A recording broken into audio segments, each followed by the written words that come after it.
तो पिछले एपिसोड में डिवाइन सोल इमोर्टल पैलेस और एटर्नल इमोर्टल सेक्ट के स्टूडेंट ने चिंगसुआन और उसके सभी साथियों को बहुत ही बुरे तरीके से जख्मी कर दिया था, जिसके बाद हम देखते हैं कि जून अब इनके ऊपर और भी ज्यादा गुस्सा हो गया होता है और इनसे कहता है कि मैं तुम्हें जिंदा ही काट दूंगा। अब इतनी बात कहने के बाद वो इनके ऊपर अटैक करने के लिए आ जाता है, लेकिन हम देखते हैं कि उसके सामने वाले लड़के का अटैक बहुत ज्यादा पावरफुल था, जिसके वजह से वो उसके सामने कुछ भी नहीं कर पाता। इसके बाद वो उससे कहता है कि तुम्हारा ओपोनेंट मैं हूँ और इसीलिए अब तुम अपने दोस्तों को बचाने के लिए कुछ नहीं कर पाओगे, क्योंकि वहाँ तक जाने के लिए तुम्हें सबसे पहले मुझे हराना होगा और मुझे नहीं लगता कि तुम ऐसा कुछ भी कर पाओगे। तभी इसी बीच हम देखते हैं कि चिंगसुआन को एक दूसरे लड़के ने कैद कर लिया था और वो उसके साथ में बदतमीजी करते हुए कहता है कि तुम तो सच में बहुत ही ब्यूटीफुल हो। लेकिन अब इसके बारे में सुनते ही लोंगटियान इसके ऊपर गुस्सा हो जाता है और वो उस लड़के से कहता है कि तुम उसे तुरंत वहाँ से जाने दो। लेकिन हम देखते हैं कि वो ऐसा कुछ भी करने के लिए रेडी नहीं होता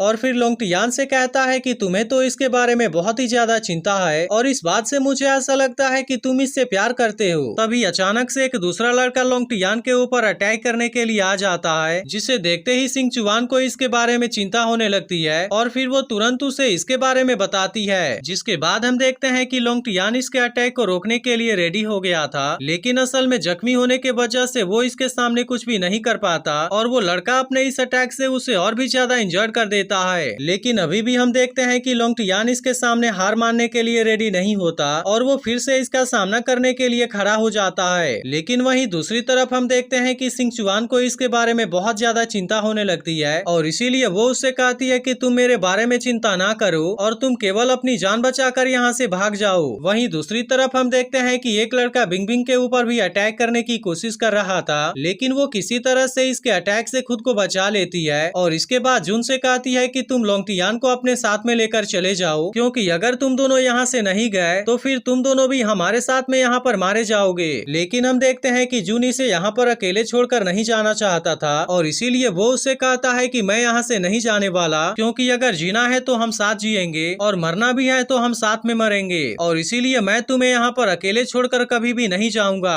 तभी इसके बारे में सुनकर लोंगटियान भी कहता है कि तुमने बिल्कुल सही कहा और वो भी इनको यहाँ पर अकेले छोड़कर नहीं जाना चाहता था। इसके बाद वो चिंगसुआन से कहता है कि मेरे दिल में तुम्हारे लिए जो फीलिंग्स है वो कभी भी चेंज नहीं होगी और इसीलिए मुझे यहाँ पर मरने का कोई डर नहीं है और अगर मरना भी है तो मैं तुम्हारे साथ मरूंगा। तब इसके बारे में सुनकर चिंगसुआन काफी उदास हो जाती है और फिर उससे कहती है कि अगर मरने के बाद मुझे फिर से जीने का मौका मिला तो उसके बाद फिर मैं तुम्हारे साथ ही रहना चाहूंगी। लेकिन हम देखते हैं कि वो भी इसे यहाँ से जाने के लिए कहती है, क्योंकि वो जानती थी कि वो भी इनके सामने कुछ नहीं कर पाएगा और अगर उसने ज्यादा देरी कर दिया तो वो भी इनके साथ में यहाँ पर मारा जाएगा। तभी अचानक से एक लड़का बिंगबिंग के ऊपर अटैक कर देता है, जिसके दौरान हम देखते हैं कि इस बार वो इसके अटैक को नहीं रोक पाई थी और फिर वो जून के बारे में याद करते हुए काफी उदास हो जाती है। इसके बाद वो कहने लगती है कि यह तो पूरी तरह से अन्याय है, क्योंकि हमेशा से तुम मेरे दिल में थे। और इसके बाद हम देखते हैं कि वो इसे याद करते हुए इसे सॉरी भी कहती है, क्योंकि इसने उसे पहले एक्सेप्ट नहीं किया था। और इसके बाद वो उससे कहती है कि तुम लोंगटियान को अपने साथ में लेकर जल्दी से यहाँ से भाग जाओ और मैं उम्मीद करती हूँ कि तुम आने वाले समय में इस बात का बदला जरूर लोगे। लेकिन तभी वो लड़का फिर से इसके पीछे आकर इसके ऊपर अटैक कर देता है, जिसके वजह से वो इसमें और भी बुरे तरीके से जख्मी हो जाती है। लेकिन इसके बाद भी हम देखते हैं कि उसे जून के बारे में सबसे ज्यादा चिंता थी और इसीलिए वो उससे कहती है कि तुम जल्दी से यहाँ से भाग जाओ, नहीं तो फिर मैं कभी भी तुम्हें माफ नहीं करूंगी। तब इसकी बात सुनकर जून उस लड़के को रोकना चाहता था, लेकिन जख्मी होने की वजह से वो इसके सामने कुछ नहीं कर पाता।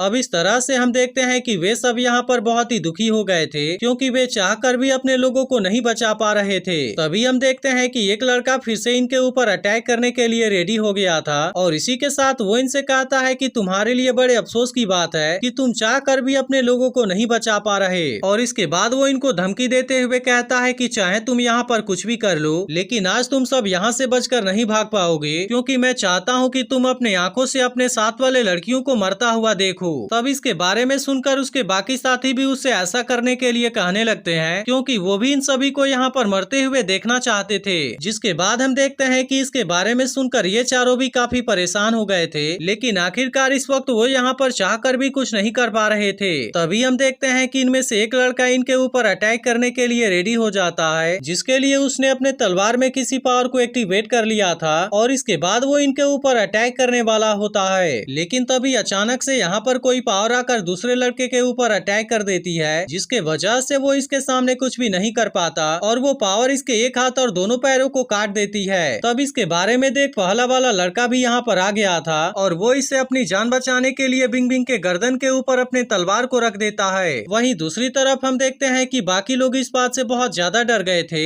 लेकिन असल में अब वो पावर यहाँ पर इनको कुछ भी नहीं करने देती और हम देखते हैं कि वो इन सभी को बहुत ही बुरे तरीके से इंजर्ड करना शुरू कर देती है। तब इस बात के वजह से वे सब काफी घबरा जाते हैं और फिर एक लड़का कहता है कि आखिरकार तुम कौन हो और तुम हमारे सामने क्यों नहीं आते। जिसके बाद हम देखते हैं कि वो पावर घूमते हुए फिर से ऊपर के तरफ चला जाता है और फिर हमें पता चलता है कि वो कोई और नहीं बल्कि टैन्यू है, जो कि अपने साथियों को बचाने के लिए यहाँ पर आ गया था। अब इसे यहाँ पर देखते ही वे सब काफी खुश हो जाते हैं। जिसके बाद टैन्यू मेंगई और जियान से कहता है कि तुम सब इसके ऊपर अटैक कर दो और इनमें से कोई भी यहाँ पर जिंदा नहीं बचना चाहिए। तभी से यहाँ पर देख वे सभी इसे मारने के लिए इसके ऊपर अटैक करने आ जाते हैं, लेकिन असल में वे सब टैन्यू के सामने कुछ भी नहीं कर पाते और वो अपने पावर का यूज करके इनको बहुत ही आसानी से मार देता है। इसके बाद हम देखते हैं कि वो अपने सेक्टर के स्टूडेंट को बचाने के लिए नीचे आ गया था, जिसे देखते ही वे सब काफी हैरान और खुश हो गए थे। और इसके बाद हम देखते हैं कि टैन्यू इटर्नल इमोर्टल सेक्ट और डिवाइन सोल इमोर्टल पैलेस के स्टूडेंट के ऊपर अटैक करने के लिए अपने तलवार को भी बाहर निकाल लेता है। जिसके बाद एपिसोड यहीं पर एंड हो जाता है। तो अगर एक्सप्लेनेशन अच्छा लगा हो तो वीडियो को लाइक जरूर कर देना और पिछले एपिसोड को मिस कर दिया हो तो लेफ्ट वाली वीडियो भी जरूर देख लेना।